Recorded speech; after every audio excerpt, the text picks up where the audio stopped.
Bueno, pues empezamos ya. Buenas tardes y muchísimas gracias por venir, por ser tantos. Agradecido además porque es la hora que es, la hora de la siesta. Puede ser un poco duro. Os explico un poco cómo va a funcionar el taller, que es nuevo. No lo había hecho hasta ahora. En primer lugar me presento, soy Toni de Ros, soy técnico comercial aquí en Casanova y de alguna forma pues me han clasificado como el especialista en temas de iluminación y flash electrónico y tal. Entonces voy a intentar explicaros algo de lo que conozco. Se trata de un taller sobre herramientas para el control de la luz, los accesorios que utilizamos con los flashes electrónicos o incluso también con la luz continua para el control de la luz.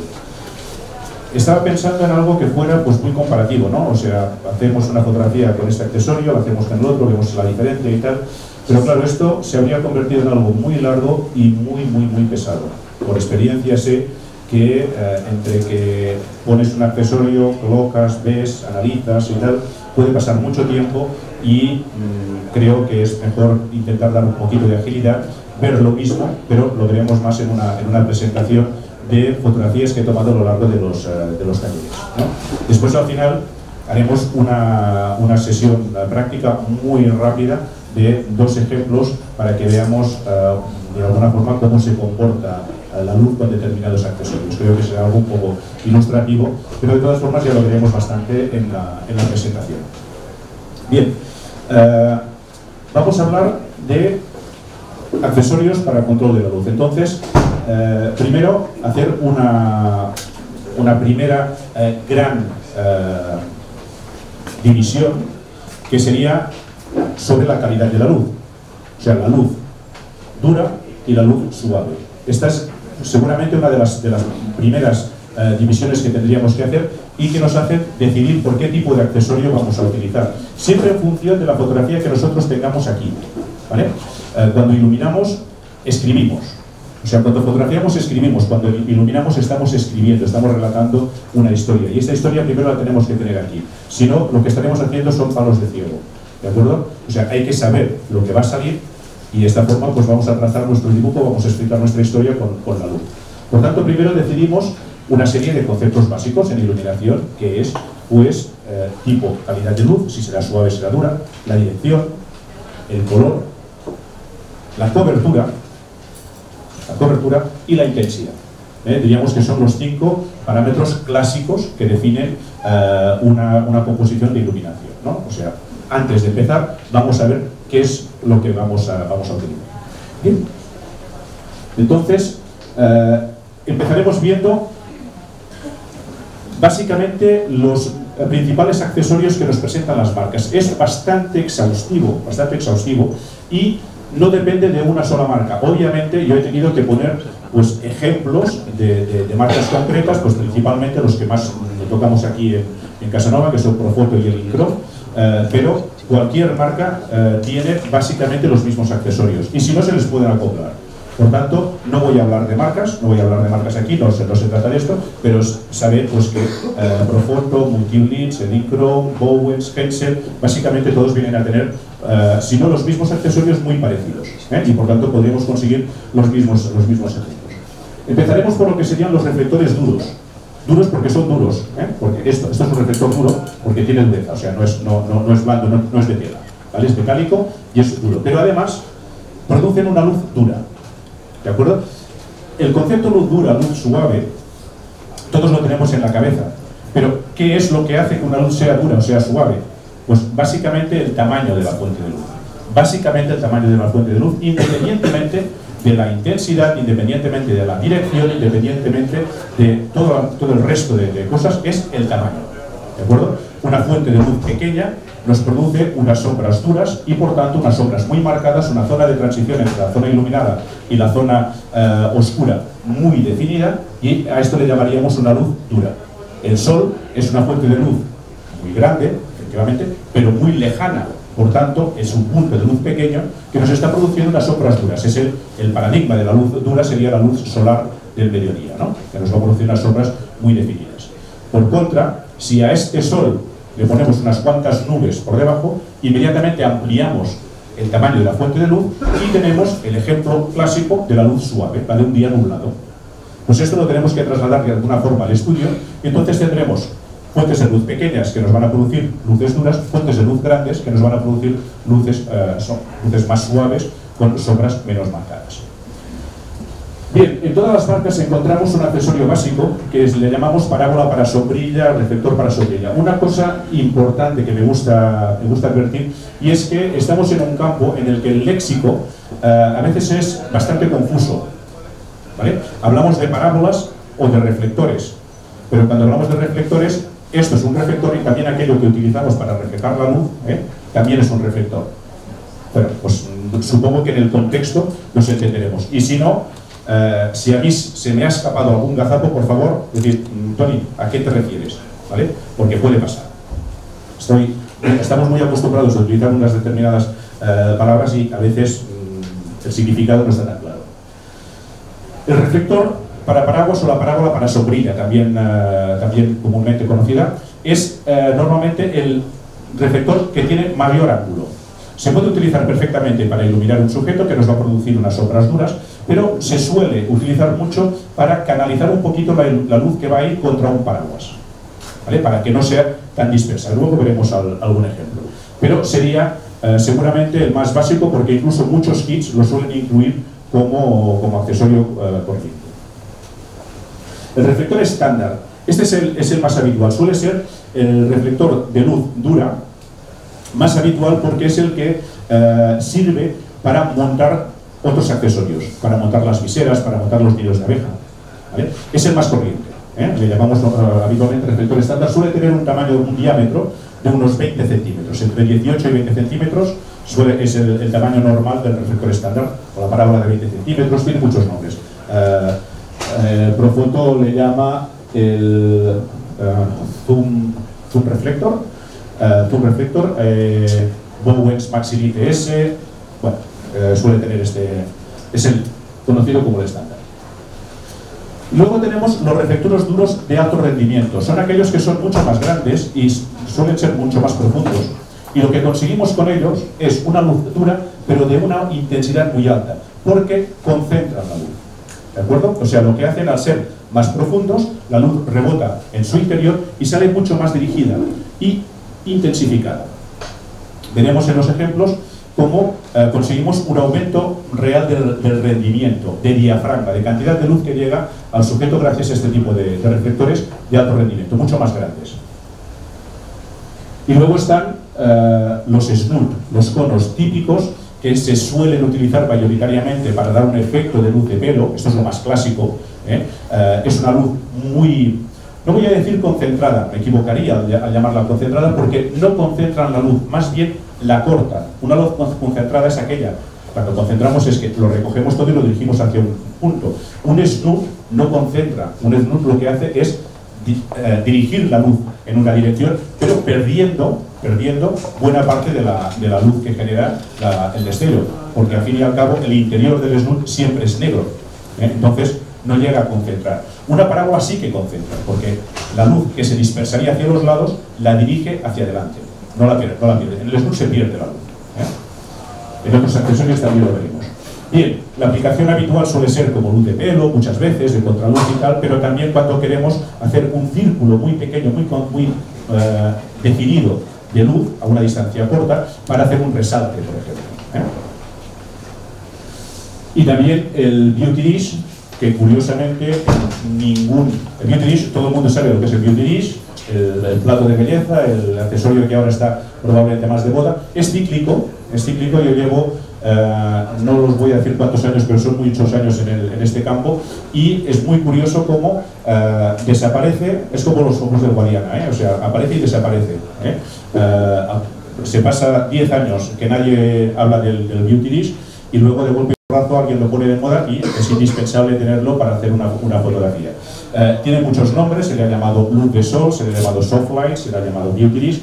El término técnico, el técnico que lo encontraremos en todos los catálogos, es habitualmente el soft light, o sea, la luz suave, o reflector soft, pero lo conocemos como beauty dish. La característica que tiene el beauty dish es que tiene un contrarreflector central, es decir, la luz rebota contra un contrarreflector que está justo delante del tubo de destello o de la fuente de luz, rebota hacia la parte interior de la parábola, que puede ser blanca o puede ser plateada, y sale, diríamos, repartida en un disco bastante grande. Hay de diversos tamaños, desde los 30 y pico centímetros hasta 70 o 70 y pico que puede tener el de Limbro, e incluso hay algunos beauties gigantescos en este momento no se me ha ido de la cabeza, pero no tiene importancia, o sea, los hay muy grandes.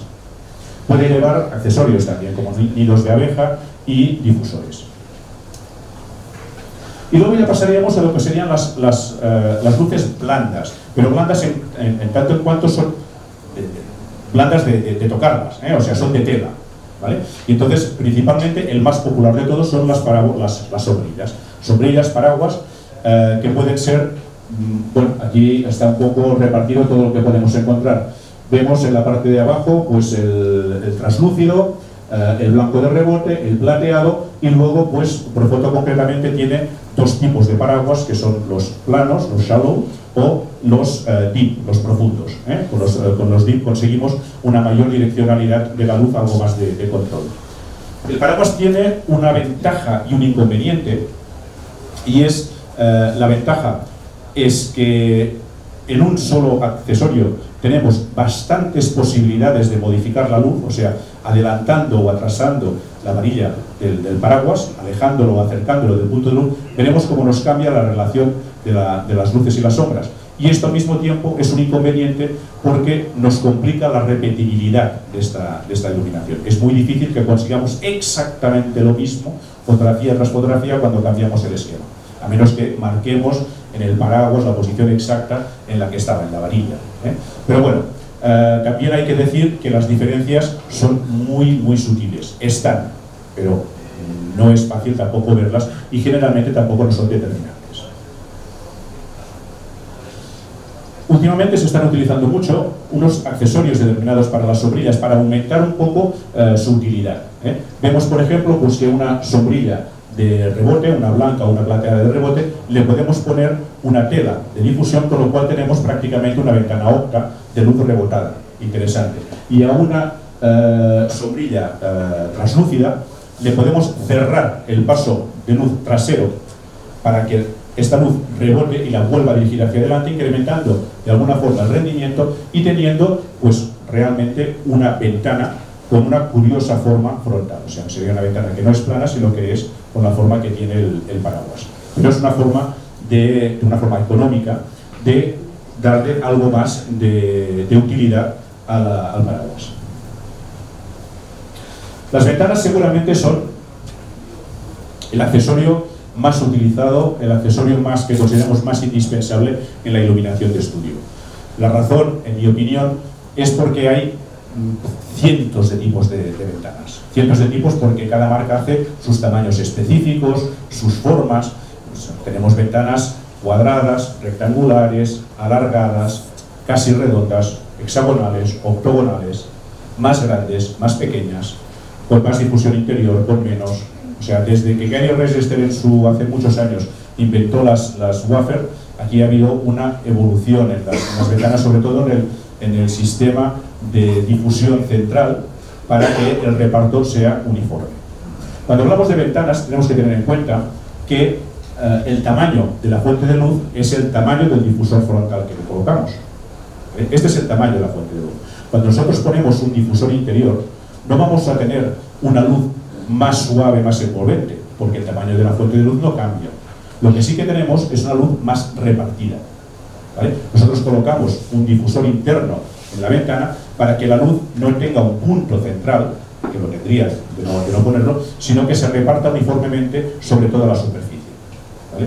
Tendremos algo más de contraste si no utilizamos el reflector, pero no vamos a tener más suavidad de luz, Cuidado, porque estos son conceptos ligeramente distintos, O sea, lo que es la envoltura de la luz, las sombras que nos va a dar, van a ser iguales con o sin... bueno, tampoco no son exactamente iguales porque al estar más centrada sin un difusor, tendríamos por fuerza un punto de luz más definido en el centro. Pero la utilidad de este difusor interno es sobre todo repartir la luz. Luego, las ventanas normalmente pueden ir de tamaños que van desde, pues diría yo, 30 por 30 centímetros y van creciendo. En ventana normal, lo más grande que yo conozco estaría sobre 1,20 m por 1,80 m. Una buffer tiene, si no me equivoco, 140 por 2 metros, y me parece que aquí se terminan las ventanas normales, en el concepto de ventana normal que solemos tener, diríamos la que va colocada con el foco directo dentro de la ventana. Aquí terminaría el tamaño máximo, ¿vale? Pero entonces hemos tenido que inventar sistemas para hacer todavía fuentes de luz más grandes, para que sean más envolventes, para que cubran mayor espacio. ¿Cuáles son? Pues por ejemplo los Giant de Profoto, los Leitmotiv de Elinchrom, que son de alguna forma reediciones de sistemas de accesorios de iluminación que existen desde hace muchísimo tiempo, ¿eh? O sea, lo único que hacemos aquí pues es como tener un gran paraguas. Elinchrom concretamente, aparte de tamaños así redondos, pues tiene tamaños cuadrados, ¿eh? La lámpara va dirigida hacia el fondo, o sea, es una luz rebotada, y tenemos una tela frontal que nos reparte toda la luz. Entonces tenemos aquí pues tamaños gigantes, ¿no? Aparte, y aquí no están, porque hoy en día la verdad es que cada vez se utilizan menos, están los grandes bancos que colgamos de techo, ¿eh? Y aquí podemos tener tamaños absolutamente gigantescos que ya no van colocados en un trípode, sino que forzosamente tienen que ir montados en algún tipo de estructuras para poderlo mover. Esto forma parte de los estudios, de los platós que se dedican casi con exclusiva a la fotografía de muebles o a la fotografía de coches, y estos, pues, bueno, pues, ojalá alguien aquí esté pensando en montar un tipo de estudio de estas características, luego hablamos. Y creo que por último en este capítulo tendríamos lo que son los modificadores especiales. No son ni ventanas ni son parábolas. Suelen tener pues algún tipo de lente para poder controlar la luz de otra forma, y entonces diríamos que tenemos los Fresnel, arriba a la izquierda el Fresnel de Elinchrom. Insisto, Elinchrom, Bowen, Multiglitch, Procolor hacen prácticamente todos un accesorio muy similar. El Fresnel es un tipo de iluminación que tiene una lente delante cortada al estilo de las lentes Fresnel que tienen los faros. ¿Por eso qué conseguimos? Conseguimos una iluminación muy dirigida, bastante marcada, con un cierto contraste, pero como es un tamaño bastante grande, tenemos una cierta envolvencia, es decir, es una combinación de luz dura y envolvente al mismo tiempo, ¿vale? El efecto hay que verlo, pero es muy clásico. Si vosotros recordáis aquellas fantásticas fotografías de Hollywood de los años gloriosos en blanco y negro, estoy pensando en una fotografía de Ava Gardner increíble, de pies a cabeza, con una sombra alargada, pero con una suavidad y un reparto de luz a lo largo en todo su cuerpo, esto es el Fresnel. También es una luz que se utiliza a veces para fotografía de muebles, porque resalta textura, resalta contrastes, es una luz muy bonita. Fresnels grandes, Fresnels más pequeños. Luego tenemos los spots. Los spots son accesorios con una lente que nos permiten enfocar, nos permiten definir mucho el contorno de la luz, hasta el punto que podríamos poner algo que proyectase. Lo habitual son lo que llamamos los gobos, unas planchas de metal talladas con unos dibujos, y nos permite proyectarlo, enfocarlo y que se vea sobre un fondo muy definido. Se ha llegado incluso a proyectar diapositivas para hacer efectos en el fondo, pero el spot nos permite esta definición de un contorno, sea por un accesorio o sea porque hacemos pues un cuadrado de luz muy definido o una redonda muy definida.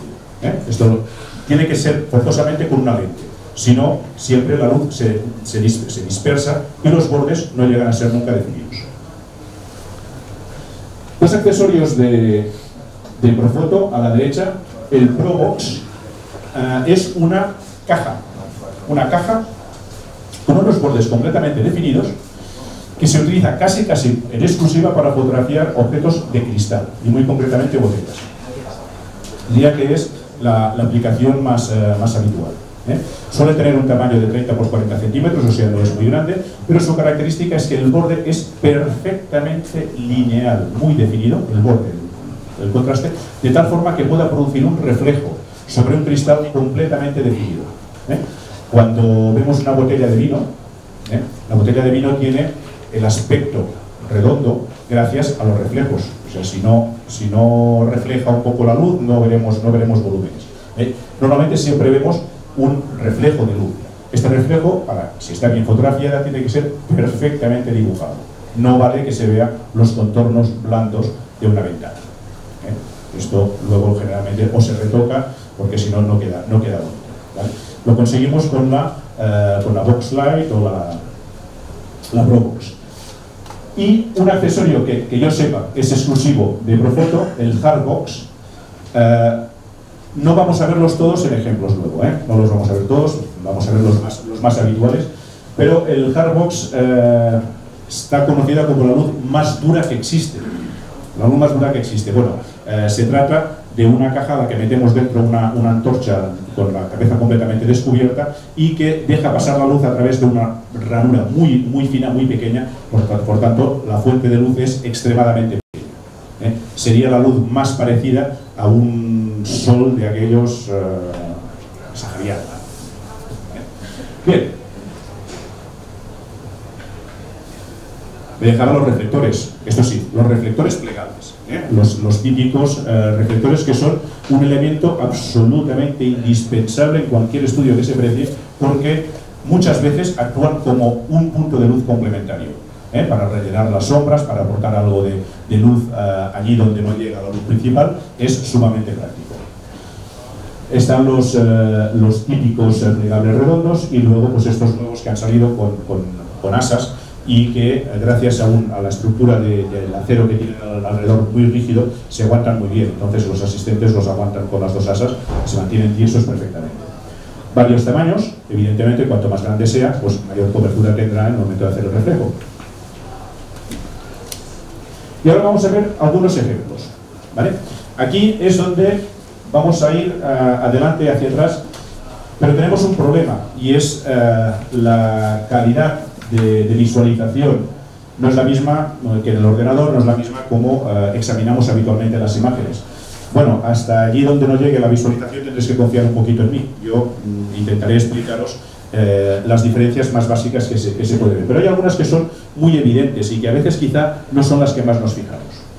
Empezamos por el reflector para sombrilla, que os he comentado que se puede utilizar también, que aunque habitualmente lo utilizaríamos como complemento para utilizar un paraguas, también lo podemos utilizar como una fuente de luz convencional. Evidentemente una luz dura, porque es un tamaño de fuente de luz muy pequeña. Vemos que es el reflector que tiene mayor abertura, mayor ángulo. Por tanto, la cobertura que tiene es muy grande. ¿Podrías poner el foco hacia la derecha? Sí, ahora sí, luego no, Ahora. Bien, es el que tiene mayor cobertura. Debajo de la fotografía tenemos el diafragma. Os explico cómo están hechas estas fotografías. Todas las fotos intento colocar la luz más o menos en la misma posición. Lo veréis perfectamente, hay otras pues que está frontal, pero en todas la intensidad, la potencia del flash es la misma. No he variado la potencia del flash, ¿vale? Entonces con esto veremos el rendimiento que tiene cada accesorio. Suele estar pues alrededor sobre unos 2 metros aproximadamente de la modelo, y esto nos permite ver pues lo que es lo típico de una luz dura. Veis por ejemplo la sombra que provoca la barbilla, y también fijaros, porque es también muy significativo, la sombra que provoca el collar, muy pegado a la piel y que se define perfectamente. Una luz dura. Reflector estándar también es una luz dura. También es una luz dura. Muy poca diferencia respecto a la otra. Pero fijaros en un detalle muy importante. Diafragma 13. Es decir, más del doble de potencia que con el anterior. Para mí esto es lo fundamental. ¿Dónde está el secreto? En la cobertura. El ángulo de la parábola para sombrilla es de unos 100 y pico grados, y este es muchísimo más cerrado. Por tanto, ahí sí que estamos concentrando la luz. ¿Lo veis? Estamos concentrando, por tanto tenemos mayor cantidad de luz que en el efecto anterior. ¿Cómo lo podemos ver esto? ¿Dónde va a parar la luz? Pues fijaros en el fondo. Si bien la modelo tiene la misma cantidad de luz, la exposición es la misma, el fondo es sensiblemente más oscuro con este reflector que con este. Es la diferencia de la cobertura. ¿Vale? Estas fotografías están tomadas con la modelo a unos 2 metros y pico del fondo. Es lo ideal. Luego, cuando hagamos aquí las pruebas que quiero enseñaros, tenemos el hándicap del espacio. No lo puedo separar tanto, pero podremos ver esta diferencia también. Y si al reflector estándar le pongo un nido de abeja, os aseguro que el fondo es el mismo. Es un fondo blanco. ¿Pero qué hace el nido de abeja? Corta el flujo de luz, impide que se abra y, por tanto, como la luz es lateral, no le llega luz al fondo. Y si no le llega luz al fondo, el fondo queda negro. Como está a una cierta distancia, no le llega prácticamente nada de luz al fondo. Fijaros solamente a la derecha un ligero reflejo, pero es una fotografía tomada con fondo blanco. ¿Vale? El reflector de alto rendimiento, efecto muy parecido. Tenemos el flash a la misma potencia que con el reflector con la parábola para sombrilla, pero en lugar de un diafragma 8 nos está dando un diafragma 16. 2 pasos más, 4 veces más luz. 4 veces más luz sencillamente cambiando. Por eso le llamaba reflector de alto rendimiento, porque realmente estamos multiplicando por 2 la potencia del flash. Muy útil cuando estamos utilizando estos flashes de baja potencia relativa que van con batería. Estoy pensando, por ejemplo, pues en el LB400 del Chrome, en el Profoto B2. Dicen, no, es que 250 vatios es poco. Bueno, tened en cuenta que si le ponéis este reflector, es como si estuvierais disparando con un 1000. Y nadie dirá que un 1000 es poco, ¿verdad? Para fotografías exteriores, por ejemplo. ¿Vale? O sea, tened en cuenta este tipo de reflectores, la utilidad que puede tener. A nivel de sombras, veis que es muy parecida a la dureza que tiene respecto a las parábolas. Es decir, aunque tenemos un poco más grande de diámetro, estamos pasando de un diámetro de 20 centímetros que suele tener el reflector estándar a unos 35, 40, que puede tener un Magnum o un Max Bright de micro, la diferencia en cuanto al recorte de la sombra es poca. Está, pero es poca. Una característica de los reflectores de Profoto, de las parábolas de Profoto, es que tienen el efecto zoom. Esto, que yo sepa, es el único que lo tiene. Nos permite desplazar el accesorio hacia adelante y hacia atrás, con lo cual modificamos sensiblemente la cobertura de la parábola. Y con ello también el efecto de sombras que hay. Es curioso, o sea, si lo vemos luego con la luz de modelado lo podemos ver, veréis que cambia, cambia el aspecto de iluminación. Pero esto son estos que lo permiten hacer, porque permiten este desplazamiento del punto de luz. Veamos ahora luces más suaves. Comprenderéis, o sea, tampoco para no teneros aquí contemplando fotografías, voy a lo que es más clásico, más básico, que son los accesorios que suelen estar en todos los estudios. No os enseño un Fresnel, no os enseño un Spot. Creo que esto es lo más interesante, ¿no? Bien, me he encontrado con mucha gente que utiliza el paraguas sin el reflector de sombrillas, sin la parábola para sombrilla que os decía al principio. Se puede usar. Lo que ocurre es que entonces tenemos mucha dispersión de la luz. Dispersión lateral, es decir, no toda la luz va dirigida hacia el paraguas, sino que parte de la luz se escapa por el exterior. Quise hacer una prueba sin el reflector para sombrilla a ver cómo quedaba la fotografía, y queda igual. Lo que ocurre es que es muy importante el entorno donde está hecha la fotografía, porque si en el entorno tenemos, por ejemplo, algunos elementos, paredes o tal, que nos puedan reflejar la luz, esta luz parásita que se escapa se va a rebotar en las paredes y nos va a influir en la fotografía. En este caso, sin reflector para sombrilla o con reflector para sombrilla, la diferencia es poquísima. Mismo diafragma, o sea, es decir, el mismo rendimiento, pero muy poca diferencia en la luz. Quizá con reflector para sombría un poquitín más de intensidad, si veis los brillos en la cara, perdón, quizá un poquitín más, pero prácticamente a nivel de sombras y tal es lo mismo. Bien, aquí ya estamos ante una iluminación que podríamos considerar suave. Es una luz rebotada, el paraguas blanco es el paraguas de rebote. Vamos a ver más bien esta, que sería que la ortodoxia nos marcaría de la forma como hay que utilizar el paraguas, con su reflector para sombría. Y entonces vemos que, a diferencia de las fotografías tomadas con las luces duras, aquí la sombra que proyecta la nariz, la sombra que proyecta la barbilla, es una sombra más abierta, es una sombra que tiene más detalle y que además la zona de transición es mayor, no es una sombra tan marcada. También, lo que os decía, el collar, digamos, los límites de la sombra son mucho más difusos. También la piel tiene otro aspecto, pero aquí hay una diferencia entre utilizar un paraguas blanco o utilizar un paraguas plata. El tamaño de la fuente de luz es el mismo, ¿vale? Por tanto, lo que son las sombras nos quedarían igual, pero nos aumenta el contraste. Fijaros cómo la piel aumenta bastante el contraste. Tenemos aquí unas zonas de iluminación más claras, solamente cambiando la superficie de reflexión del paraguas, sea blanca o sea plateada, ¿vale? Pero el paraguas plata, la verdad es que es un tipo de paraguas muy interesante para utilizarlo, porque este pelín más de contraste nos puede resultar muy adecuado. Y luego está el translúcido. El translúcido es como más envolvente, es más el aspecto más parecido al de la luz de ventana, porque al fin y al cabo es luz pasando a través de un difusor. La diferencia que hay es que siempre produce un cierto degradado, que aquí no se llega a apreciar, pero en un cuerpo entero, por ejemplo, es bastante notable.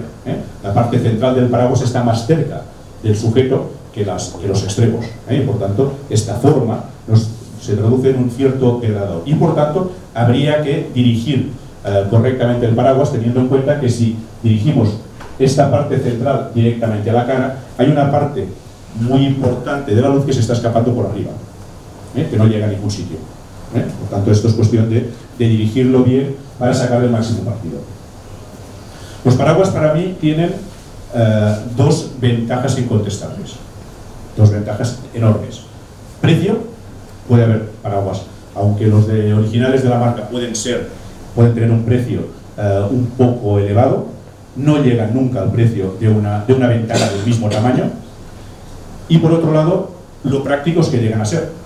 O sea, cuando nosotros llegamos a un sitio, una localización, y montamos un set de iluminación con una ventana, la llevamos plegada, yo que tengo práctica puedo estar entre unos 10-15 minutos en montar una ventana grande. En montar un paraguas de 1,65 m, que es gigantesco, estoy entre 3 y 4 segundos. O sea, no, porque es abrirlo y punto. Y luego lo instalo en el paraguas. Por tanto, muy fácil de transportar, muy fácil de montar, y un precio que puede ir desde muy económico hasta razonablemente económico. Un paraguas chino, a partir de 25, 20 euros podemos encontrar paraguas, 29, 30. Originales, bueno, estos pueden ser más caros, 70, o no sé cuántos son grandes, pues 100 y mucho, o 200. Pero siempre bastante más económicos que una ventana del mismo tamaño y mucho más rápidos de utilizar. Nos fijamos en el rendimiento del paraguas. El blanco, diafragma 5. El plata, diafragma 4. Me preguntaréis por qué el plata me da un tercio menos de luz que el blanco. Sinceramente, no lo sé. Es así. No lo sé. A lo mejor la luz se dispersa de alguna forma, pero eso está medido con fotómetro y es el resultado que me da. Quizá aquí hay un poquito más de exposición. A lo mejor este tercio del diafragma, veis que las altas luces son un poquito más altas en el paraguas plata. Quizá este tercio del diafragma esté aquí y la luz que nos llega sea la misma. Yo me inclino más por esta razón, pero os lo quería explicar. Realmente, medido con el fotómetro, me daba 5, me daba 4, y esto solamente es un tercio de paso, pero el resultado es este. Y cuando utilizamos el difusor, volvemos a tener diafragma 5. Es decir, el rendimiento del paraguas viene a ser prácticamente el mismo, cualquiera que sea el tipo de paraguas. Es difícil de medir exactamente porque sabéis la gran importancia que tiene la distancia que hay entre el punto de luz y el sujeto a nivel de cantidad de luz que llega. Y cuando utilizamos el paraguas de difusión, le tenemos que dar la vuelta, por tanto la distancia que hay es difícil de que sea exactamente la misma. Pero bueno, las diferencias, insisto, son tan sutiles que quizá tampoco no merezca la pena ahondar mucho en esto. Ventanas, tenemos ventanas grandes y tenemos ventanas pequeñas. Una ventana pequeña siempre nos dará como un formato de luz más pequeño, unas sombras más marcadas que una ventana grande. De todas formas, tened en cuenta que la ventana, el tamaño, ahí se nota mucho, cuando más cerca esté, más grande es. Entonces la ventana habitualmente se suele utilizar bastante pegada al sujeto. Es como conseguiremos mejores resultados, si podemos, ¿vale? Y también la dirección de la luz cuenta mucho. Vemos que estamos aquí con un diafragma 6,3. Esto sería una ventana, si no estoy equivocado, de alrededor de 60 por 80 puede tener esta, o sea, es una ventana relativamente pequeña. Y esta, en cambio, sería de un 80 por 110. Os aseguro que la distancia era la misma. Y veis que la ventana pequeña me da un diafragma 6,3 y la ventana grande un diafragma 8. Es decir, un tercio más de luz.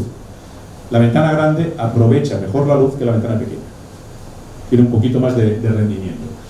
Insisto que estos son pruebas hechas y medidas, y tengo los metadatos y tal. La distancia será la misma y el resultado que me da es este. Por tanto, aquello de decir, es que tengo un flash de poca potencia, no le voy a poner una ventana muy grande. Quizás sí, que no te corte esto de utilizar una ventana medianamente grande, porque el rendimiento que tienen las ventanas es muy alto. O sea, prácticamente tenemos la misma pérdida cuando utilizamos una ventana pequeña que cuando utilizamos una ventana grande. Hay muy poca diferencia e incluso a veces hasta puede tener más rendimiento y todo. Vemos aquí, de una forma muy clara, respecto a las fotografías tomadas con paraguas, cómo la luz es bastante más envolvente, una luz bastante más suave y con una gran ventaja: repetibilidad. La distancia que hay entre la fuente de luz, el difusor interno y tal siempre es la misma, el tamaño siempre es el mismo, por tanto sabemos muy bien el porqué de la gran aceptación que tienen las ventanas. Es porque el fotógrafo tiene bastante claro lo que va a obtener por la ventana. Con un poco de práctica sabe perfectamente lo que vamos a obtener y por tanto se siente muy seguro. Se nota poco la diferencia entre la grande y la pequeña, pero está. Realmente, si veis la zona de sombra a la derecha, pues con la grande la zona de transición es un poco más abierta, la sombra no está tan marcada. También veis la sombra que se produce en el collar, con la grande es prácticamente inexistente, mientras que con la pequeña está. O sea, hay una diferencia de sombras de cobertura. Podemos utilizar una ventana grande, y aquí volvemos, he cambiado un poco la posición de la modelo y tal, pero aprovechamos aquello que llamamos la ley de la inversa del cuadrado de la distancia. ¿Vale? ¿Qué hacemos? Mantenemos la misma distancia entre la ventana y el sujeto, pero los dos los separamos del fondo. La cantidad de luz que nos llega al fondo es sensiblemente menor. ¿Vale? O sea, tenemos lo mismo. La luz está un poquito más frontal, o sea, el hecho de que sea más envolvente, también puede ser que la luz esté algo más cercana a la modelo, casi seguro, porque veis hay una diferencia de un paso de diafragma que no tendría sentido de otra forma, y es porque la luz seguramente no está exactamente a la misma distancia. Pero lo que sí que nos tiene que llamar la atención es esta diferencia respecto al fondo, ¿vale? Cuando tenemos la suerte de disponer de un estudio un poquito grande, esto nos da una enorme libertad creativa con las herramientas de control de la luz, porque trabajando esta distancia entre el sujeto y el fondo tenemos una amplísima variedad de situaciones que podemos cubrir. Y luego también tenemos la eterna pregunta y la eterna cuestión con gente que tiene estudios pequeños, y es ¿cómo elimino las sombras? ¿Vale? ¿Cómo elimino las sombras? Muy fácil. No habéis visto ni una sola sombra en el fondo, porque está lejos. Fondo alejado, un fondo a unos 2 metros del sujeto, y la sombra queda fuera de cuadro. No nos tiene que preocupar en absoluto. Puede fotografiar sobre fondo blanco con una sola fuente de luz y no hay sombras. Si está suficientemente lejos, aun incluso con una luz frontal, la luz queda fuera del fondo, me queda en el suelo. La sombra me queda en el suelo. Como esta, está bastante centrada. Bien, esta sería la misma ventana grande. Podemos, acercándola más, sobre todo, tenemos una luz todavía más envolvente. Es la diferencia respecto a esta, ¿veis? Son una luz evidentemente mucho más suave. Fijaros también en el collar, prácticamente sombra inexistente. O sea, nos tenemos que fijar mucho para ver la sombra que nos produce el collar, y es porque la luz es mucho más suave. Y vamos a Beauty, y aquí tengo que cambiar la dirección de la luz porque, a mi modo de entender, la forma como se ve mucho el efecto del Beauty es de una forma frontal. Evidentemente el Beauty se puede utilizar lateralmente, se puede utilizar 3/4, podemos ponerle la dirección que queramos, pero frontal a mí me gusta especialmente, porque además me sirve muchas veces como luz de complemento. Yo puedo poner unas luces laterales muy contrastadas, por ejemplo, y para evitar la parte frontal totalmente oscura, pues entonces un Beauty que me va a dar además un reflejo muy marcado, muy determinado en los ojos, me sirve como iluminación frontal para rellenar estas sombras. Aquí lo he puesto frontal, entonces vemos un reflejo en los ojos muy circular. Antiguamente los fotógrafos de galería se dedicaban a retocar los ojos para que el reflejo fuera redondito. Luego, cuando empezaron las ventanas y todo eso, decían, se le ve ojo de serpiente, ¿no? Porque se veía algo marcado. Hoy en día lo hemos obviado esto, no le damos demasiada importancia, pero sí que es cierto que el reflejo redondo en el ojo nos da más viveza. Bien, el Beauty utilizado cerca nos da unas sombras muy sutiles, muy sutiles. Ahí, esto sería un Beauty bastante grande, de 60-70 centímetros, y colocado bastante cerca. Entonces veis que la sombra que se marca debajo de la barbilla está muy abierta. Pero lo podemos complementar, fijaros, diafragma 10, lo complementamos con un reflector blanco, ¿vale? Y curiosamente me da algo más de luz, cuando el reflector no tendría que dar más luz, porque el reflector, de hecho, lo que tendría que hacer es llenar de luz aquellas partes a las que no llega, rellenar las sombras, no las partes iluminadas. Pero como seguramente por la posición que le colocamos y como podéis ver en el efecto, lo dirigimos bastante hacia arriba, pues bueno, me ha dado como resultado una iluminación muy plana, excesivamente plana para mi gusto, excesivamente plana, pero aportando además algo más de la luz que se perdería habitualmente, rebotándola hacia el sujeto y rellenando no solo la parte oscura, sino también parte iluminada. Con lo cual hemos ganado 1/3 de diafragma. De diafragma 10 hemos pasado a diafragma 13. Bueno, serían 2/3, perdón. 2/3 de diafragma.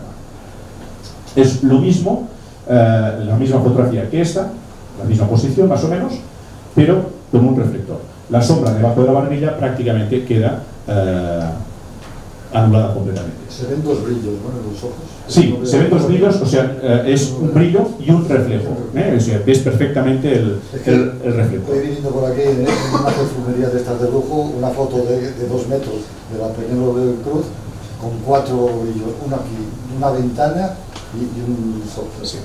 Entonces todo el ojo está blanco. Veo que haces como yo, o sea, cuando vamos por la calle nos vamos. ¿Repetéis la pregunta? Sí, perdón, la pregunta es que en los ojos se ven dos reflejos. Efectivamente, se ve el reflejo del Beauty y también el reflejo del reflector. Me comenta que ha visto, pasando por la calle en una perfumería, una fotografía en la que, viendo los ojos, se ven, ¿cuánto me has dicho? ¿3? 4. 4. Uno debajo, sí. El central, uno lateral y otro lateral. Sí, o sea, 4 reflejos. Realmente... Eso ¿es correcto o no es correcto esto? Correcto es lo que le gusta al fotógrafo.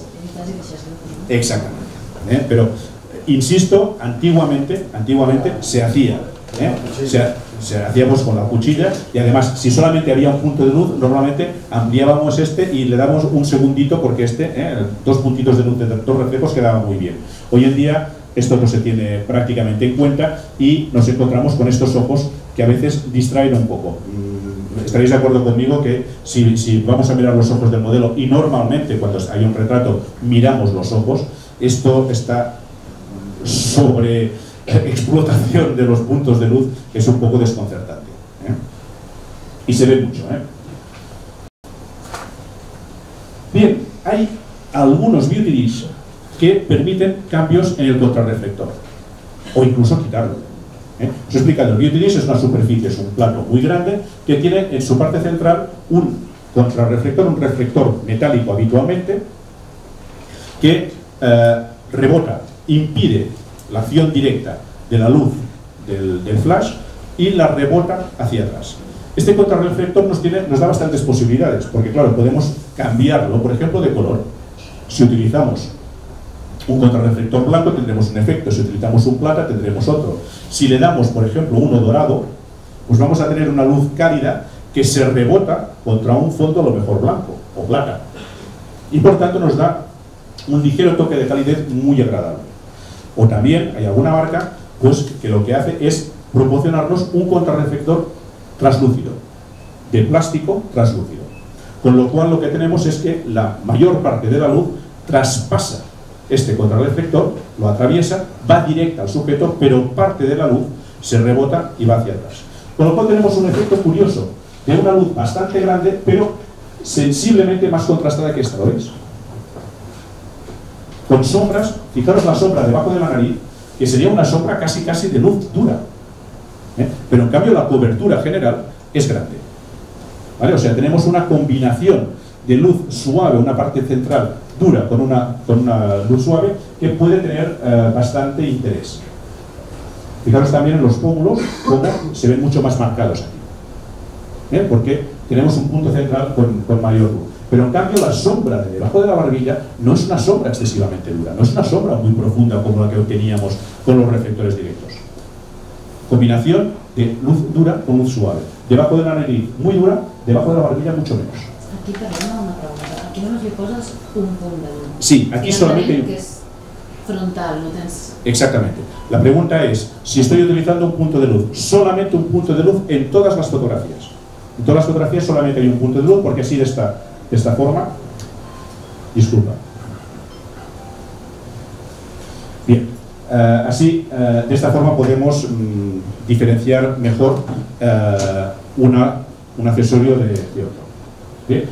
Diafragma 16, diafragma 13, ¿vale? Obviamente, aunque incluso aquí, habiendo multiplicado la luz, tendríamos que compararlo más bien con este diafragma 10, es decir, estamos teniendo la diferencia entre esta y esta de un diafragma y un tercio, bastante más del doble de luz, por efecto de este contrarreflector, de este difusor, por llamarlo de alguna forma, que tenemos en el centro. El hecho de que sea translúcido nos incrementa bastante la cantidad de luz que llega al sujeto. La distancia es la misma y la posición prácticamente también es la misma, ¿eh? Pero tenemos un efecto sensiblemente distinto. Si utilizamos un plata, aquí he preferido daros un plano más cerrado para ver un poquito más la diferencia. Vemos que tenemos, fijémonos un poco, básicamente lo mismo que esto, pero con un mayor contraste. ¿Vale? Está bastante cerca, con lo cual las sombras he conseguido minimizarlas mucho, aunque están marcaditas, ¿eh? Hay sombras. A ver, el tema de las sombras en un rostro, el tema de las sombras en cualquier sujeto nos tiene que obsesionar, pero de una forma creativa. Una fotografía sin sombras es una fotografía plana, es una fotografía que normalmente nos produce unas sensaciones un poquito extrañas, ¿eh? No tiene volumen, no tiene volumen. Los brillos y las sombras son lo que nos marca el volumen y las texturas de lo que estamos fotografiando. Por tanto, en mi modesta opinión, tiene que haber sombras en la fotografía.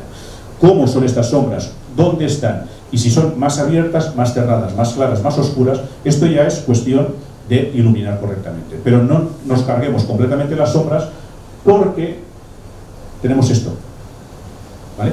Puede gustar, no digo que no, a lo mejor queremos hacer un tipo de fotografía así. Probablemente si queremos hacer una fotografía, por ejemplo, de belleza, es decir, maquillaje, nos interese algo así, ¿eh? Maquillaje, fotografía de niños en carnaval, que pueden ir muy pintados y tal, a lo mejor nos interesa hacer una fotografía así. Pero para mí esto es una fotografía en la que he planchado completamente esta cara, está lavada, ¿vale? Bien, estamos en el Beauty Dish Plata, que tenemos algo más de contraste, con una sombra bastante marcada. El Beauty Disc nos da esta gran ventaja, o sea, es una luz que modela bastante, ¿eh? Una combinación de luz dura y suave que es muy interesante. El Beauty Disc con reflector blanco, aquí, si os fijáis, ya no se ve el reflector blanco en los ojos, está colocado de forma distinta, ¿eh? De tal forma que me rellene un poquito las sombras, pero sin llegar a lavar tanto la cara como en el otro ejemplo, ¿eh? Hay que dirigirlo y hay que observar mucho. Para esto es para lo que nos sirven mucho las lámparas de modelado de los flashes, ¿eh? O sea, cuando en algunos cursos hablo de las lámparas de modelado, yo soy muy escéptico en cuanto a la utilidad real que tienen, ¿eh? Porque para modelar un flash puede tener una potencia, otro flash puede tener otra potencia, las lámparas de modelado suelen ser iguales y entonces, pues bueno, si un flash da el doble de luz que la otra y en cambio las lámparas de modelado son las mismas, pues nos está dando la misma luz y el resultado que vamos a tener es distinto. Si tenemos las luces del plató encendidas, lo que nosotros estamos viendo con las luces de modelado está influenciado por la luz ambiente. Cuando hacemos la foto lo que vemos se parece muy poco. Pero hay cosas en las que sí, que es muy útil. Por ejemplo, pues en la colocación de estos reflectores, de esos accesorios para ver qué sombra estamos produciendo o qué sombra estamos rellenando, ¿vale? Entonces esto es importante. También lo veremos luego pues, en la colocación cuando estamos trabajando con luces muy rígidas. Beauty Disc plata con reflector blanco y veis que no altera la exposición. En este caso, en el que el reflector solamente está rellenando las sombras, no está aportando más luz, ¿eh? Solamente ilumina donde la luz del Beauty Disc me había quedado un poco más disminuida, ¿no? Ver las marcas de los pómulos bastante más suavizadas. Y por último, esto sería la ventana octa.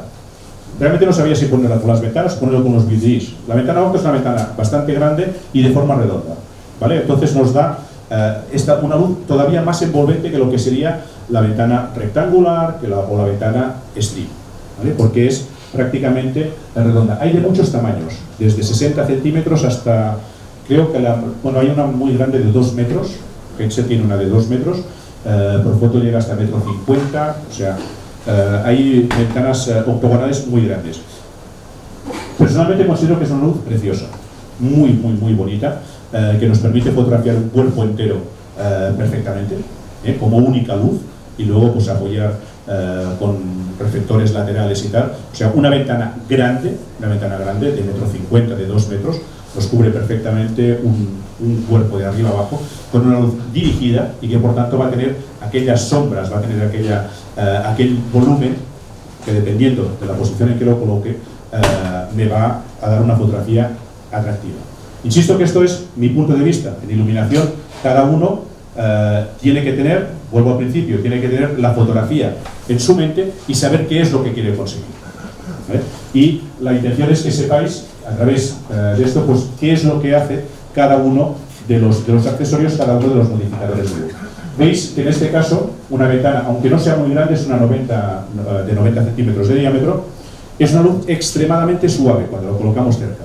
Muy suave. Fijaros que las sombras que estamos obteniendo debajo de la barbilla con un único punto de luz, sin reflector de ningún tipo, es seguramente de las más suaves que hemos visto. También la menos contrastada. O sea, pues una luz muy envolvente. ¿Qué es más suave, este octagonal o la cuadrada? Yo creo que según la colocación que pongas, a ver, entre una octa de 90 y una cuadrada de metro por metro, seguramente tendrás un poco más de envolvente que una de metro por metro, porque la de 90 tiene menos superficie. Pero entre una 80-90, una 60-90 y una 90 redonda, para un retrato te va a ser más envolvente la octa. Es como más redonda. También es más agradable el tipo de reflejo y el tipo de sombra que produce. Bien, entonces, de alguna forma, hasta aquí este repaso. Lo he querido hacer de esta forma, insisto, porque si no se habría alargado muchísimo y creo que las prácticas que he hecho muchas veces es un poco aburrido. Me disculparéis, yo os veo aquí todos muy atentos, y de verdad os felicito porque a mí me plantan esto y digo, vaya conejo me está pegando, ¿no? Pero es la única forma que conozco de poder ver la diferencia entre un tipo de luz y la otra. Antes de enseñaros un par de ejemplos, ¿alguna pregunta que pueda contestar de esto? ¿O no os ha interesado absolutamente nada o lo hago extraordinariamente bien? Vale. Muy bien. Bueno, pues entonces os enseño lo que os quería mostrar ahora sí con ejemplos, ¿vale? De alguna forma voy a utilizar, para no montar muchas cosas y tal, solamente 2 puntos de luz, y la idea es, va a ser evidentemente una luz muy dura. Quiero que veáis la diferencia entre utilizar la luz a una distancia del sujeto, utilizarla más lejos o con el nido de abeja, ¿vale? Creo que nos puede enseñar alguna cosita. Necesitaría la colaboración desinteresada de un modelo. ¿Sabéis lo que es esto? Esto se utilizaba antes mucho. Bien, es una ironía, ¿de acuerdo? Es una ironía, pero de alguna forma sería como los manuales de instrucciones, o sea, todo el mundo sabe que existe, pero nadie lo usa, ¿vale? Fotómetro, exposímetro, ¿bien? Me va a permitir ver en números lo que luego vamos a ver como efecto práctico, es decir, el rendimiento de la luz y la diferencia que hay entre el sujeto y el fondo, ¿vale?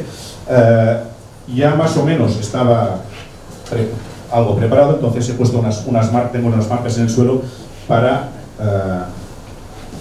que salga lo que yo quiero. Bien, si te deslumbro será solamente un momento.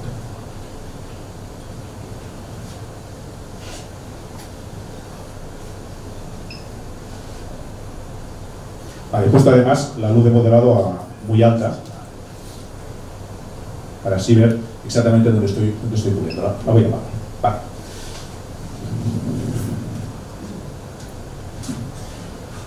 Bien.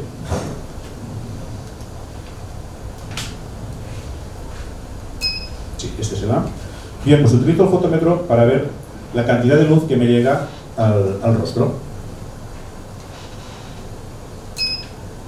Me está dando un diafragma 8,6. Voy a bajarlo un poquito para que me dé realmente un diafragma 8. No por nada, para que sea un número más exacto, ¿eh? Entonces,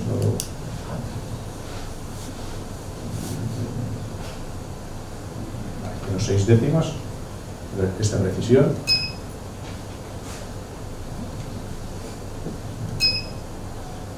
No sé, 5,6,9 se podría considerar 8, ¿no? Sí, 8 está. Vamos a ver cuánta luz llega al fondo.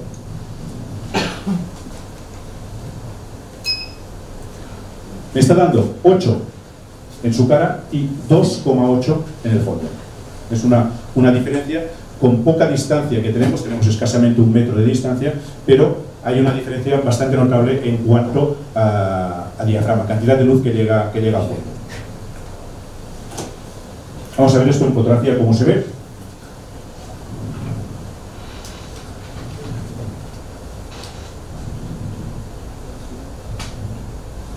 Vale, aquí.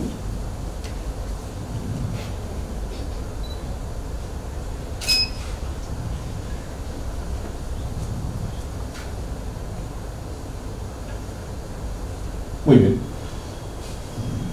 La temperatura de color está como un poco desviada. Bueno, un poco fría, ¿verdad? Es igual. No creo que tampoco tenga mucha importancia. Pero, ¿qué estamos viendo? Esto tendría que ser un fondo blanco, ¿vale? Un fondo blanco, al tener esta distancia, al tener esta diferencia de diafragma, se me ha convertido en un fondo gris. Vamos a convertirlo en negro, por ejemplo. ¿Qué balance de blanco usa? Está en balance de blancos de flash, ¿eh?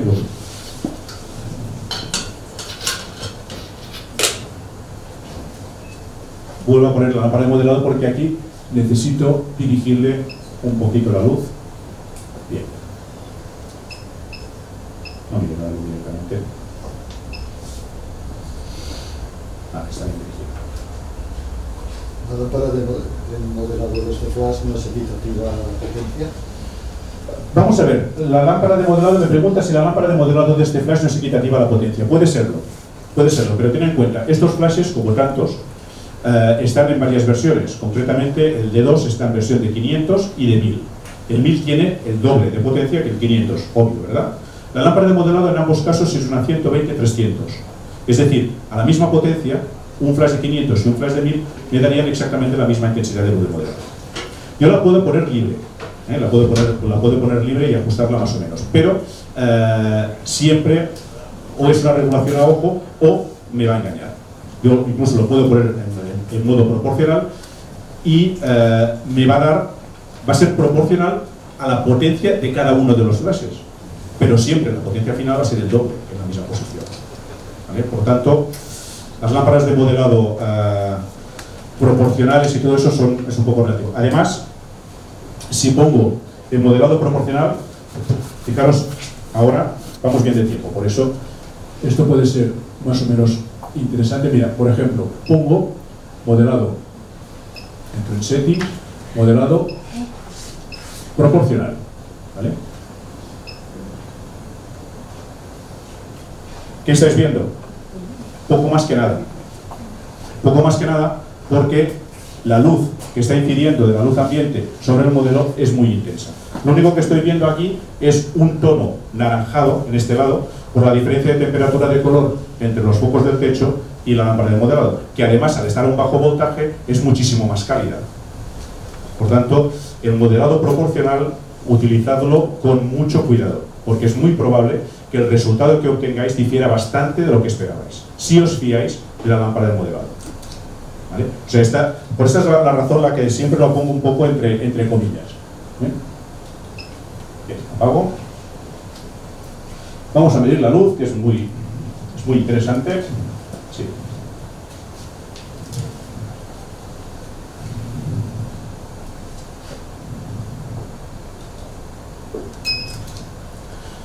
Tiene un poquito de pérdida, exactamente 1/3 del diafragma. Tengo que abrir un poquito el diafragma para obtener la exposición correcta.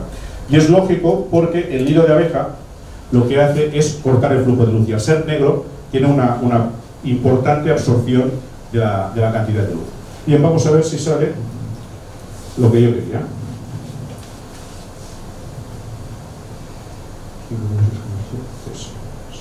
Aquí más o menos.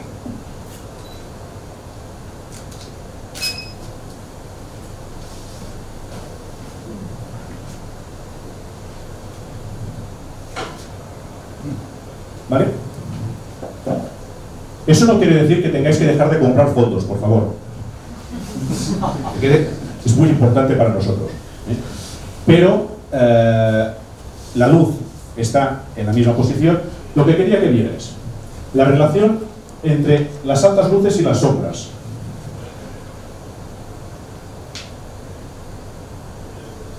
¿Veis la sombra? Él no tiene la cabeza exactamente en la misma posición en una fotografía que en la otra, pero realmente el tamaño de la fuente de luz no ha cambiado. El tamaño de la fuente de luz no ha cambiado, es el mismo. Por tanto, esta difusión que tiene la sombra, este borde que tiene la sombra, es exactamente el mismo en una fotografía o en la otra. ¿Vale? La diferencia que veis, ¿qué diferencia estáis viendo? Clarísima. Un contraste que, aparte de ser un poco más contrastado, es todavía más evidente por el hecho de que una está sobre fondo gris y la otra está sobre fondo negro. Pero fondo negro porque no le llega la luz, porque el fondo sigue siendo el mismo fondo blanco que teníamos antes. ¿Vale? Entonces, es una utilidad que os lo quería demostrar en la práctica de los nidos de abeja. ¿Vale? Dime. ¿A qué velocidad estás? No importa. Okay. La pregunta es, ¿a qué velocidad está? No importa. Te lo explico luego, Sí. ¿vale? Pero es un tema recurrente, ¿de acuerdo? Es un tema recurrente y hay que explicarlo un poquito. Bien, lo que yo os quería demostrar aquí es la utilidad del nido de abeja. De alguna forma, otra forma de hecho, ese gran desconocido, un accesorio que mucha gente ni se le ocurre tenerlo en cuenta, cuando realmente las utilidades que tiene son enormes. ¿Qué hacemos con el nido de abeja? Canalizamos la luz. No concentramos no conseguimos más luz en el sujeto. No estoy concentrando nada, al contrario, he perdido un poco de luz. Lo que sí que he hecho ha sido cortar el borde del flujo de luz. Es decir, esta luz residual que me llegaba al fondo, me la he cargado. Y tengo una dirección mucho más rectilínea de la luz, y por tanto un efecto como más dirigido, como más spot. Utilidades. Una gran ventaja del nido de abeja es que se pueden hacer unos contraluces fantásticos sin que entre luz en la cámara. Yo podría poner, bueno, de alguna forma, o sea, yo os dirijo esta luz a vosotros directamente, no lo voy a hacer porque además me cambiaría demasiado el esquema, pero con el nido de abeja deslumbraría a 2 personas, sin el nido de abeja os deslumbra a todos. ¿Vale? Los del fondo no, porque tenéis mucha luz, pero los que están en el primer plano, que están bastante oscuros, os aseguro que os acordaríais de ello. ¿Vale? Es decir, esta es una utilidad muy grande. Contraluces, destacar fondos. Muchas veces sustituye el otro accesorio que hemos dicho, el snoot. El snoot que os decía, pues para iluminar el cabello y todo eso. Con el nido de abeja hacemos muchas veces lo mismo, pero siendo un accesorio que es más versátil, en mi opinión, que el snoot. Tiene algunas utilidades más. También se puede utilizar y se utiliza frente a las ventanas, frente a los beauty dish. Podemos montar un nido de abeja en un beauty dish, podemos montar un nido de abeja en una ventana. ¿Qué conseguimos entonces? Pues por ejemplo, si yo le pongo una ventana aquí y una ventana aquí, tendré iluminado los bordes perfectamente. Pero el fondo me va a llegar luz. Y a lo mejor a mí me interesa conseguir un fondo oscuro, claro, no lo sé. Me interesa el fondo, yo lo voy a iluminar yo a mi manera. ¿Vale? Lo que no me interesa es que me llegue luz parásita a este fondo. Entonces, con el nido de abeja lo que voy a hacer es que la luz le llegue solamente a él y en cambio no me afecte para nada al fondo. Esto son algunas de las utilidades. O sea, podemos utilizar nidos de abeja también en fuentes de iluminación grandes y suaves.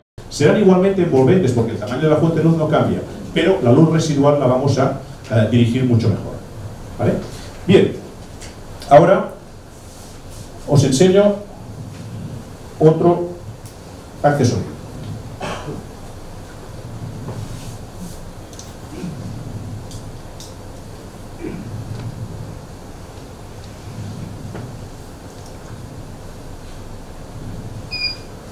Vale, cuidado que esté.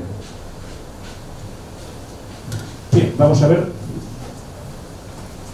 Aquí sí que la luz modelado me va muy bien para podérsela dirigir mucho, para conseguir la máxima intensidad.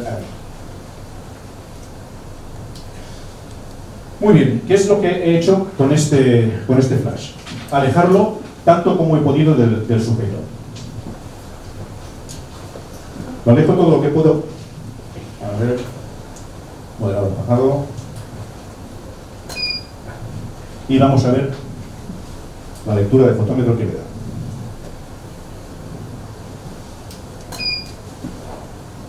Ocho y 2 décimas. Bajo un poquito. 2 décimas. 8 exacto. ¿Vale? Vamos a ver la foto.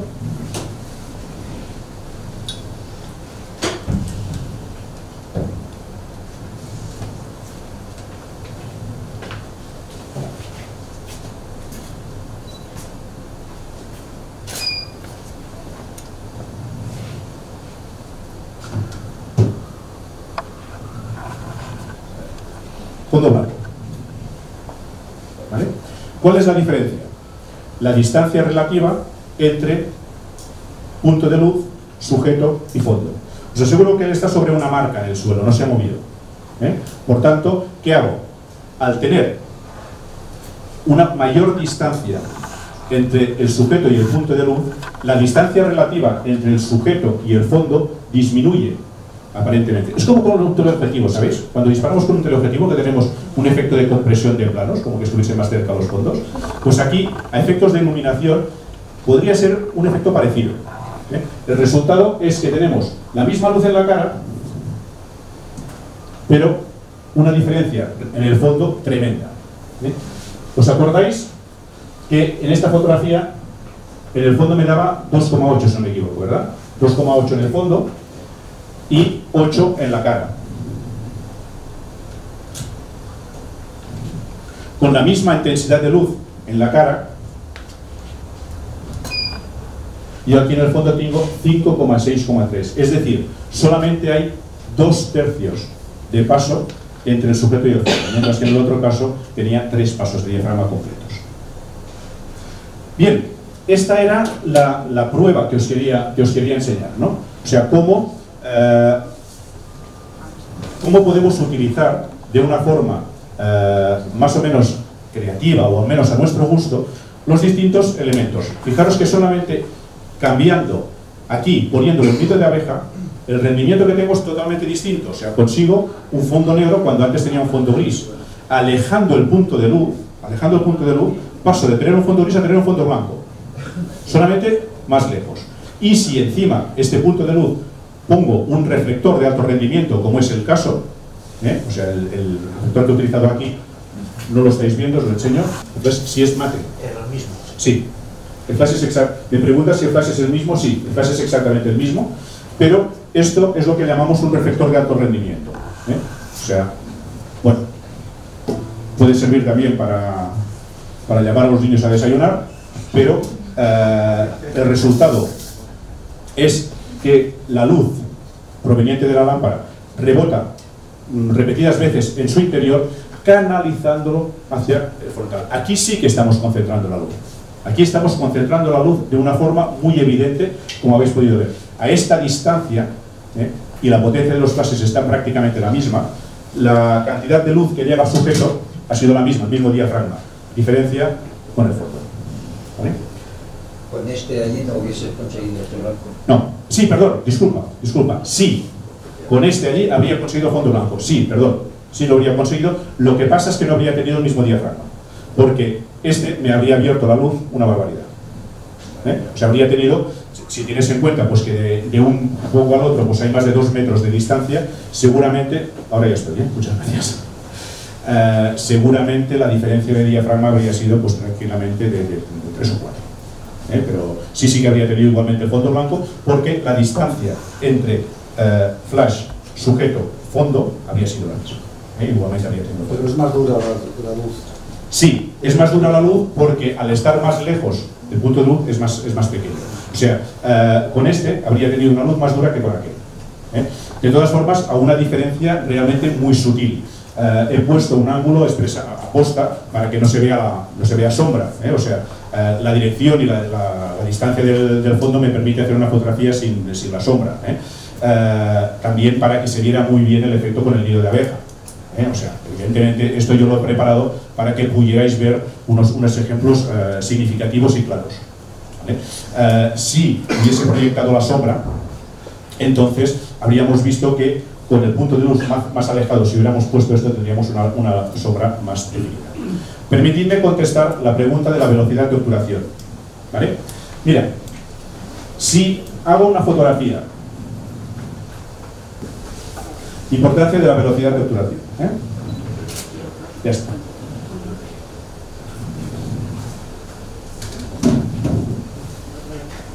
Esto es lo que sale. ¿Vale? Esto es lo que sale. Es decir, cambiamos un poquito porque este no es el tema del taller, pero de alguna forma, si yo pongo una velocidad de obturación de un 125avo de segundo con la luz que hay aquí, una sensibilidad ISO 100 y un diafragma 8, lo que sale es prácticamente nada. No, prácticamente no, porque me pensaba que es la chapa de identificación y no, es el símbolo más, o sea, nada, negro. Es decir, la velocidad de obturación en este caso no tiene la más mínima importancia porque la luz que hay aquí es muy poca. Realmente, mira, vamos a hacer este es un ejemplo que suelo hacer en los talleres. Vuélvete a poner, por favor. Esto es muy rápido, ¿vale? Es un ejemplo que suelo hacer en los talleres. Es muy rápido porque ya estamos casi al final. Pero a mí me parece bastante significativo. Estoy poniendo el diafragma un poquito a ojo. ¿Se ha desconectado otra vez? Vale, pues. La lámpara de modelado, cuando disparas, ¿la mantienes siempre cerrada o la mantienes siempre para ver el efecto? El resultado que da la lámpara de modelado es relativamente poco. O sea, no el efecto que tiene se puede configurar para que se apague. Es indistinto. Perdón, la pregunta era si yo mantenía la lámpara de moderado encendida mientras estaba disparando o apagada. Digo que no es igual. No tiene prácticamente importancia. Bien, estáis viendo diafragma 8, pongo diafragma 8, que es lo que me daba antes, con una velocidad de un 60º de segundo. Es mucho mejor disparar con el flash porque quiero disparar flash ahora. Bien. Conectado, flujo B.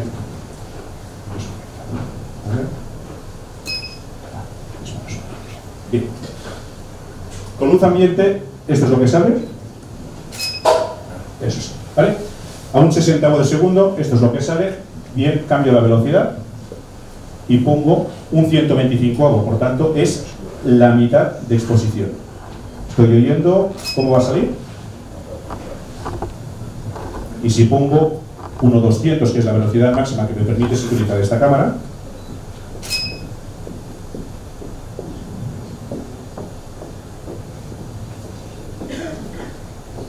Ponle uno aquí a 15 de segundo. A ver. vamos por partes, pongo 1.30.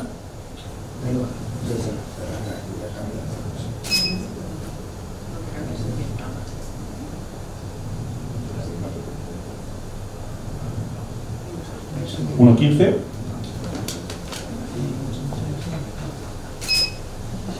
Y aquí ya me detengo porque no merece la pena.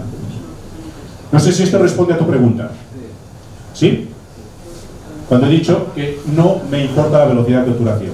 A un 15º de segundo empieza a aparecer ya el reflejo, la sombra que estoy viendo en el fondo. Es la sombra de las luces, empieza a aparecer ya. Es decir, a un 15º de segundo la luz ambiente empieza ya a entrar en cámara. Pero cuando estamos disparando con flash, esta es la auténtica importancia que tiene la velocidad de obturación. Es la que la luz ambiente me permite utilizar. Como aquí es muy poca, es absolutamente igual. La velocidad de obturación que utilice, 30, 60, 125 o 200, el resultado va a ser exactamente el mismo.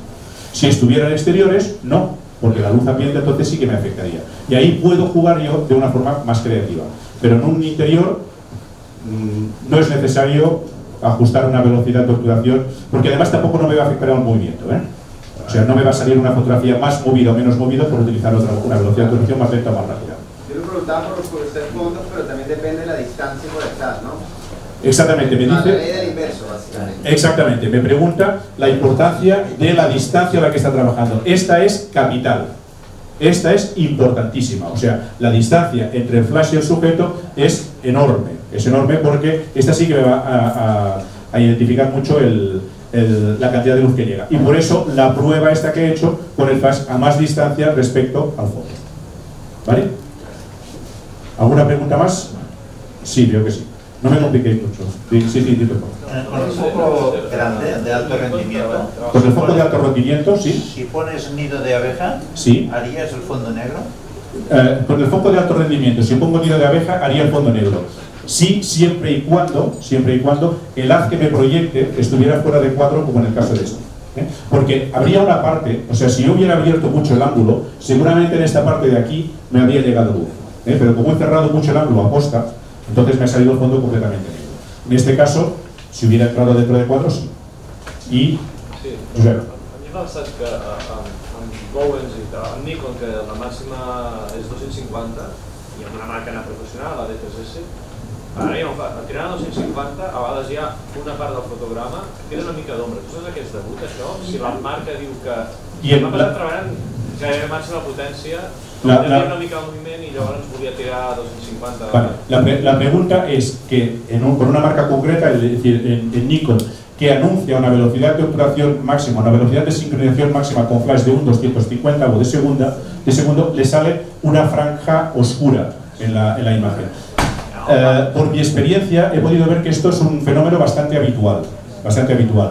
Teóricamente no tendría que pasar. Probablemente aquí haya una pequeña descompensación en la velocidad de obturación, de tal forma que la segunda cortinilla empieza a entrar ya en cuadro cuando la primera todavía no está abierta. Entonces esto seguramente tendría que ser una cuestión probablemente de ajuste. Lo que no tiene demasiado sentido, bueno, supongo que te refieres a hacer la fotografía en exteriores, que necesitas una velocidad de obturación más rápida. Pues realmente en estudio...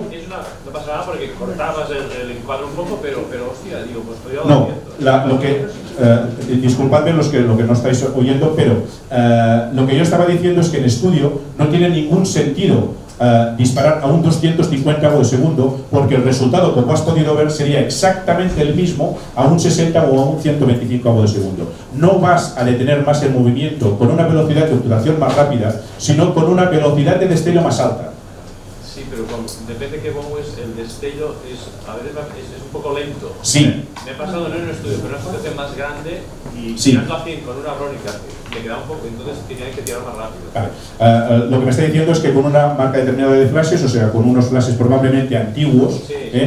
La velocidad de destello de estos flashes es lenta y le salían las fotografías movidas. Es cierto. Es cierto, los flashes de generaciones antiguas suelen tener una velocidad de destello bastante prolongada, que a veces puede llegar sobre a un 500avo de segundo o algo así. Esto es muy lento y entonces puede haber movimiento, pero probablemente habrías tenido el mismo resultado disparando a un 200avo de segundo y te habrías ahorrado esta franja. Es cuestión de probarlo. Mi opinión, así de lejos, sería esta. Pues aquí termino. Muchísimas gracias por vuestra atención.